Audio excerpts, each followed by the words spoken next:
Trastorno de diferenciación.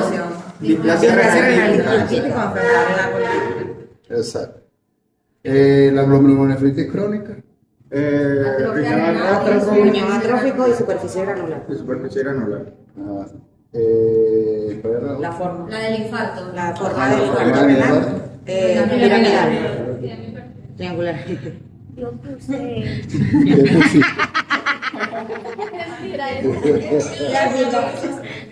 Y Emperatriz. Ay, A ver. Doctor. a leche. Bien, me vas a vender.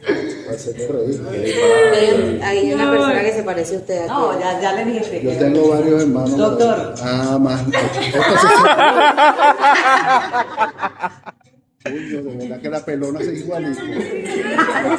Estaba escondida por allá en. Bueno, yo bailo bastante. ¿Usted baila así, doctor? Yo bailo de todo. Lo voy a mandar bien. No, bueno, es igualito. El color de los lentes, todo. Sí, de verdad que sí. Ahí fue el color de los lentes. No, pero ahorita no. No, ahorita no. En ¿Y la otra? Eso tiene que ser bajo el efecto de algunos tragos y, No, la doctora Ali le está dando la. La medicación que tenía el dolor. y ahí me quedé dormido con eso. tiene La última forma pregunta piramidal. era la neoplasia. La neoplasia, ajá. No, la superficie. la superficie. Superficie nodular. Nodular. ¿Sí? Bueno, entonces vamos a ver algunas piececitas, simplemente fijamos diagnóstico. Ya esa que preguntamos en una de las alteraciones congénitas del riñón, aquí podemos ver lo que son unas displasias renales quísticas. Ok, son riñones que aparecen desde, bueno, por supuesto, malformaciones. Pueden ser unilateral, recordemos que si el riñón contralateral está bien, compatible con la vida, pero si es bilateral, no es compatible. Lo vemos como muchos quistecitos, pero son unos quistes grandes y riñones pequeños. Cuando vemos hablar de una enfermedad renal poliquística de la variedad infantil. Fíjense ustedes, por acá tengo estas lesiones, ¿verdad? Pues estos bloques de riñones, que cuando lo aprietan, ese aspecto esponjoso no es característico. Y por supuesto el aspecto másculo. Fíjense que uno los abre, los secciona y tiene una pérdida de la arquitectura, se pierde la cortical, pero hay muchos quistecitos chiquititos.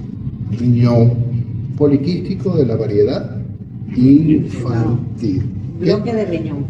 Sí, o riñones, sí, o bloques de riñón. Fíjense que son una esponjita. Que alguien preguntaba, bueno, ¿cuál es ese aspecto poroso? Esto parece un aspecto poroso que recuerda la piedra pobre que utilizan algunas chicas y chicos para el talón. ¿Sí? Entonces esa malformación. Por supuesto, si vemos ese riñón poliquístico, ¿verdad? En un adulto, ya podemos hablar del riñón poliquístico de la variedad adulta como tal. ¿Qué pasa cuando seccionamos ese riñón del adulto? Fíjense que es un poquito aumentado de tamaño. Fíjense que al seccionarlo es prácticamente un magma de quistes separados por septos fibrosos, ¿verdad? Fíjense que no se identifica un parénquima renal viable. Prácticamente es un muñuño de quiste, como le digo yo. Riñón poliquístico de la variedad adulta. Ojo, si yo veo un riñón, fíjense ustedes acá estoy viendo muchas lesiones quísticas, ¿verdad? Por acá también veo muchas lesiones quísticas y en este quizás también vea muchas lesiones quísticas. ¿Cuál es la diferencia entre estos tres riñones y este? Que no tiene parénquima. Exacto. Entonces, si yo veo parénquima, simplemente son múltiples quistes renales simples. ¿Sí? Y esto sí es un riñón poliquístico, por supuesto, de la variedad adulta. Y el diagnóstico es así, múltiple Renales sí. Así sería múltiples quistes renales simples. Correcto. ¿Sí? Cuando nosotros nacemos, y al momento de nacer y hasta los 8 años, nuestros riñones son más o menos de este aspecto, ¿verdad? Son lobulados o separados por cisura, muy anatómicamente interpuestas y son como riñones lobulados, ¿verdad? Si esas lobulaciones, uno debería ya a los 8 o 10 años tener nuestros riñones con un aspecto liso y brillante como lo vemos acá. Pero puede suceder que en algún hallazgo incidental, en algún estudio de autopsia o una nefrectomía, yo pudiera encontrar en un riñón de adulto, fíjense cómo están esas fisuras bien delimitadas con presencia de lobulación fetal. Diagnóstico sencillito, persistencia de lobulaciones fetales. Un hallazgo que no tiene una connotación fisiopatológica como tal, más bien el riñón funciona perfectamente. Ojo, porque esta entidad, esta persistencia de lobulaciones fetales, ¿verdad?, la vamos a encontrar asociada a otras patologías. Acuérdense que nosotros vamos a diagnosticar el o las patologías presentes, ¿sí? ¿Cómo dijo que se dice? Persistencia de lobulaciones fetales, ¿sí? Aquí tenemos un par de riñones, o sea, una autopsia, ¿verdad? El riñón derecho, el riñón izquierdo, y ambos están unidos por su polo inferior, tomando una particular forma de diagnóstico, riñón errado. ¿Ok? Allá no pasa que de forma, ¿sí? Aquí tenemos otro riñón de adulto, persistencia de lobulaciones fetales. Fíjense que tiene inclusive una superficie lisa, brillante y lobulada, importante para hacer el diagnóstico, ¿sí? Hablábamos de las glomerulopatías, y dentro de las glomerulopatías que mencionamos, hablamos de la glomerulonefritis aguda postinfecciosa o postestreptocóxica, básicamente en nuestro medio, donde vamos a ver un riñón muy aumentado de tamaño para ser un riñón de un niño, en este caso una escolar, y fíjense que muy aumentado de tamaño porque está dematizado, desdichado, y además de eso vemos en su superficie la característica hemorragia petequial que Robin lo describe como picadas de pulso, ¿sí? ¿Ustedes han visto picadas de pulso? Pero yo nunca he visto uno, por lo menos, ¿sí? Una de las cosas que dijimos, que esta entidad es más frecuente en la edad escolar y por supuesto se puede ver en la edad adulta, pero fíjense ustedes estos dos riñoncitos que pertenecían a un lactante menor, ¿verdad? Fíjense ustedes que si esto es de un lactante menor, se supone que estos riñones deberían ser lobulados, ¿cierto? Sí. Pero como están tan hinchados o edematizados, vean cómo en la superficie se observan múltiples hemorragias, múltiples petequias o hemorragia petequial. Es decir, es compatible con una glomerulonefritis aguda postestreptocóxica, ¿sí? También hablábamos de esas glomerulopatías que podían evolucionar a esa glomerulonefritis crónica, ¿ok? Donde ya ustedes dieron el diagnóstico ahorita en el PT, que es una atrofia renal patológica. Un riñón chiquito, disminuido de tamaño, como le digo yo, es una chancletica de riñón, ¿verdad? Con esa superficie granular. Si nosotros tuviéramos esa oportunidad de ver estos riñones en una cirugía, en un trasplante, viéramos como que si de repente hay más grasa perirrenal de lo normal, pero es porque el riñón está atrofiado, ¿sí? Glomerulonefritis crónica. ¿Cuál de las glomerulopatías mencionadas o conocidas por ustedes puede evolucionar con mayor rapidez a una glomerulonefritis crónica? Pielonefritis crónica. No, la glomerulonefritis focal y cementaria. Esa es la segunda. La glomerulonefritis membranosa. Esa es la tercera. La nemocilipoidea. ¿Cuál? Rápidamente. Esa es la del 95%. Ajá. ¿Y en qué porcentaje la glomerulonefritis aguda puede evolucionar a una glomerulonefritis crónica? Creo que era 70. 1%. O sea, una de las la glomerulonefritis aguda responde perfecto. Es verdad. Y hablamos que solamente el 1% evoluciona glomerulosclerosis cementaria focal que lleva a glomerulonefritis crónica. pregunta está buena para el grupo a mañana del prepo. No le diremos. No le decimos. Eres mala, Telesa. Ajá, eso también lo conocen ustedes de sexto semestre, un riñón algo aumentado, edematizado, con múltiples lesiones puntiformes amarillas, ¿verdad? Que representan los microabscesos, hielo, nefritis, nada. No le tienen que poner, como decíamos ya, inflamación aguda purulenta, ¿verdad? Por supuesto, esa pielonefritis puede evolucionar, como mencionaba también alguien ayer en el pretest, que esa supuración puede ser parches y en verdad todo eso va confluyendo. Recuérdense que una de las principales complicaciones de la pielonefritis aguda, ¿cuál es? El acceso renal, inclusive el acceso periférico. Entonces, todas estas lesiones que ustedes están viendo con este cambio de color, todo esto es pus, todo esto es inflamación aguda purulenta, todo esto es una pielonefritis aguda purulenta. ¿Sí? Hablábamos también de los trastornos vasculares y hablábamos de la nefroesclerosis benigna, donde uno fácilmente puede ver dentro de la superficie del riñón, si recordamos bien, esto es una superficie renal normal que se ve lisa y brillante, ¿verdad? Si vemos simplemente, ¿verdad?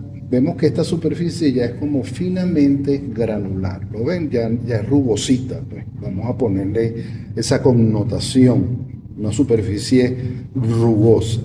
Esa superficie rugosa con un riñón más o menos disminuido de tamaño o micronodular, eso es diagnóstico de nefroesclerosis benigna, ¿sí? Cuando vemos ese riñón con una superficie granulosa que dicen por ahí. Fíjense ustedes, estos dos riñones tienen persistencia de lobulaciones fetales y además de eso tienen esa superficie rugosa. Si lo comparamos también con fíjense que este tiene lobulaciones, pero su superficie es lisita. ¿Okay? Entonces, un riñón con una superficie finamente granular, rugosa, como dije, con un tamaño más o menos conservado, es indicativo de nefroesclerosis benigna. Sabemos que la maligna no la vamos a ver porque produce una hemorragia masiva petequial y tenemos que tener el antecedente del paciente. ¿Sí? Entonces, fíjense ustedes estos riñones que están acá. Estos riñones, este por supuesto es el mismo paciente, ¿verdad? Tenemos otro, y por acá tenemos otro, y por acá tenemos otro. Fíjense ustedes que ellos tienen una superficie finamente granular. ¿Sí? Ya eso me dice que, a excepción de esto, que eso es una nefroesclerosis. Pero ¿qué es lo más llamativo? Que aparte de eso tiene excavaciones en su superficie, cicatrices. Eso lo vimos en sexto semestre, ¿verdad? Esas cicatrices son consecuencia de que ese paciente era portador o padeció de una pielonefritis aguda, tal vez a repetición, un par de oportunidades. ¿Qué pasa con esos microabscesos? Se cicatrizan y forman este aspecto que ya sabemos que es una pielonefritis crónica. Pero como veo esa superficie también granular, tengo que asociar el diagnóstico de nefroesclerosis. Fíjense que esta más bien no veo las cicatrices, pero no veo esa superficie granular. Entonces, aquí nada más hay una pielonefritis crónica. ¿Sí? Y aquellos cuatro serían pielonefritis crónica y nefroesclerosis. Hasta ahí no se dice benigna. No, nefroesclerosis está bien. Okay. Sin decir que es benigna. O sea, se sobreentiende que es benigna. ¿Sí? La pregunta, pues, del pretest, ya esto también lo vimos en sexto semestre, un cambio de color, cuando hablamos de necrosis coagulativa, claro, en la superficie no se ve ese aspecto, esa forma piramidal, sino cuando lo seccionamos, donde en esas áreas, ¿verdad? Fíjense que están bien delimitadas, una forma característicamente está muy particular, en forma de un infarto renal. ¿Qué pasa si el paciente sobrelleva su infarto renal? ¿Qué le va a pasar al infarto? Y podemos ver en ese paciente, fíjense ustedes acá una gran excavación en este polo del riñón. Fíjense esta gran excavación única que tiene este riñón. Fíjense ustedes, este riñón que tiene, por ejemplo, 1, 2, 3 excavaciones profundas. Miren este polo superior deformado por una gran excavación. Eso es compatible con cicatriz post-infarto. El infarto es cuando veo la necrosis. Ojo, si veo cicatriz es cicatriz, ¿sí? No es que me van a poner aquí infarto renal, porque no es infarto renal. El infarto renal tiene que ser reciente. Ya esto es una excavación, es una cicatriz formada. ¿Ok? Entonces una cicatriz post-infarto. ¿Ok? Solo eso, cicatriz post-infarto. Sí. Esto es muy facilito. Muy facilito. Los riñones los abro. Vamos a ver qué ven ustedes ahí. Cuando uno los abre y ve que el sistema pielocalicial está un poco o algo que dilatado. Eso es diagnóstico de hidronefrosis, más nada. ¿Ok? Dilatación del sistema pielocalicial. Que de repente, por ejemplo, en esta pieza puedo identificar un cálculo, pues le agrego el diagnóstico de litiasis y más nada. ¿Ok? Hidronefrosis. Por supuesto, fíjense ustedes este riñón, si llega sin, imagínense que esto les llegue sin una boleta, ustedes lo primero que pueden pensar es, bueno, esto es un segmento de intestino. No, es un riñón. Esto es lo que llaman característicamente la bolsa hidronefrótica. Una bolsa, un riñón que no nada funciona. ¿Sí? Igual sería hidronefrosis. Hidronefrosis, correcto. Aquí tengo un par de riñones también con dilatación del sistema pielocalicial, ¿verdad? Pero que tiene algo que llama la atención. Cuando ellos fueron abiertos, por supuesto, ese contenido, esos cálices estaban llenos de pus. Y podemos ver todavía que unos remanentes de un material brumoso adherido en la superficie de estos cálices. Y aquí, por supuesto, se ve un color más oscuro, pero es rugoso granular. Esos son hidronefrosis complicadas con pionefrosis. ¿Sí? Muy facilito también hacer el diagnóstico como tal.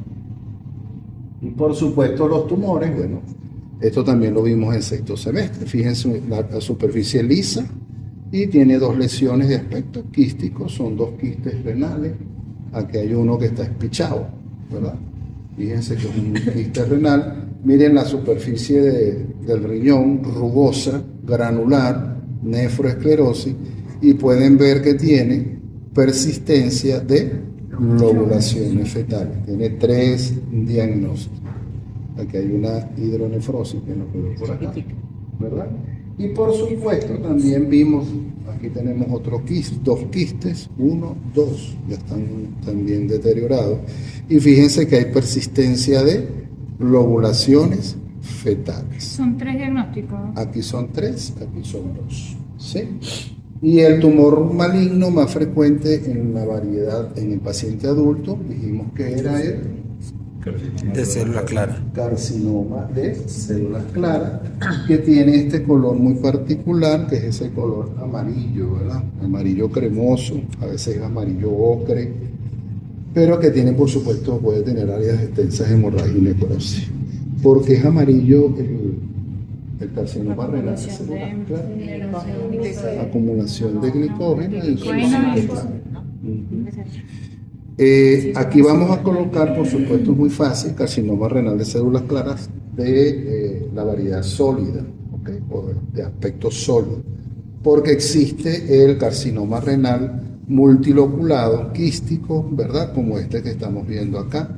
Algo importante, siempre examinar la parte externa. Fíjense aquí, persistencia de lobulaciones fetales y el carcinoma renal de células claras. Ese creo que es el único que tiene persistencia de lobulación fetal, ¿sí?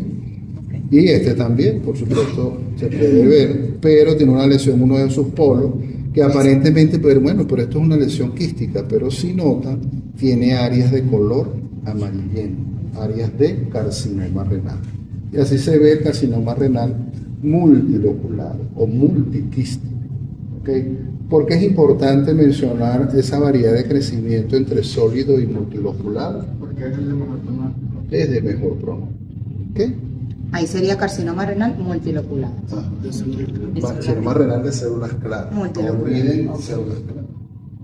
¿Sí? ¿Cuál es el tumor maligno más frecuente originado en el riñón en un niño?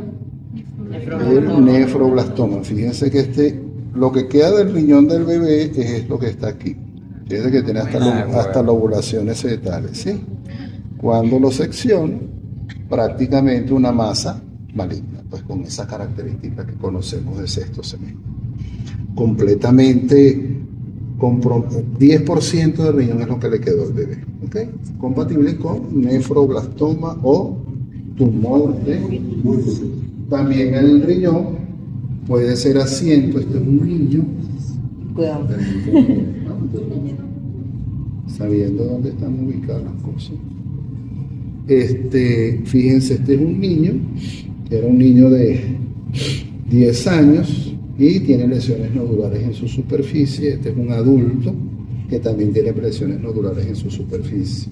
Este niño era portador de un linfoma no-Hodgkin, todo eso que estamos viendo es metastásico, y este adulto de un adenocarcinoma, todo lo que estamos viendo también es metastásico, a diferencia de que este riñón también tiene una superficie granular, es decir, el paciente era un hipertenso, una nefroesclerosis con metástasis, ¿verdad?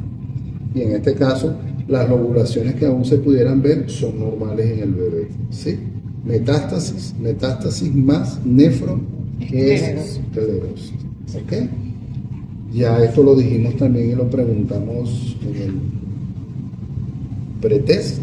Una próstata seccionada, acuérdense que llega la prostatectomía, uno secciona y esa superficie nodular con algunas lesiones microquísticas que son fácilmente visibles, compatible con el diagnóstico de hiperplasia prostática.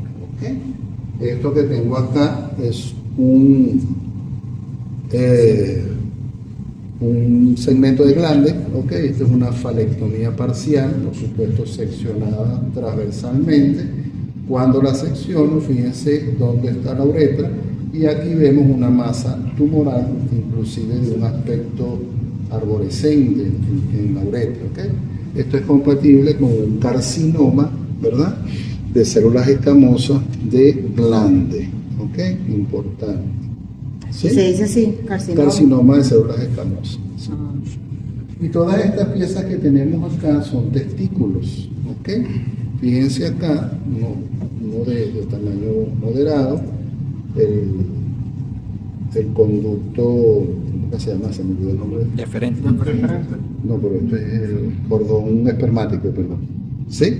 Siempre que nos llega, uno abre las alugíneas, toda la superficie, el borde de resección quirúrgico que hay que reportar muy importante, es el borde distal del conducto. ¿Okay? Cuando lo secciono, fíjense que aquí está el parénquima testicular normal y veo una lesión nodular neoplásica, aparentemente homogénea, que se parece mucho a esta, que es un poquito más grande, ¿verdad? Que testículo más grande, pero cuando lo secciono, fíjense que tiene que ser lobulado, separado por septo. Ese es uno de los tumores más frecuentes presentes en el testículo de células germinales, que se llama seminoma, que es el más frecuente, con una excelente respuesta quirúrgica y con tratamiento con radioterapia. ¿Okay? Estos son tumores de testículo compatibles con seminoma. ¿Okay? ¿Cómo se coloca el diagnóstico? Seminoma testicular. Okay. O testículo, 2 puntos, seminoma.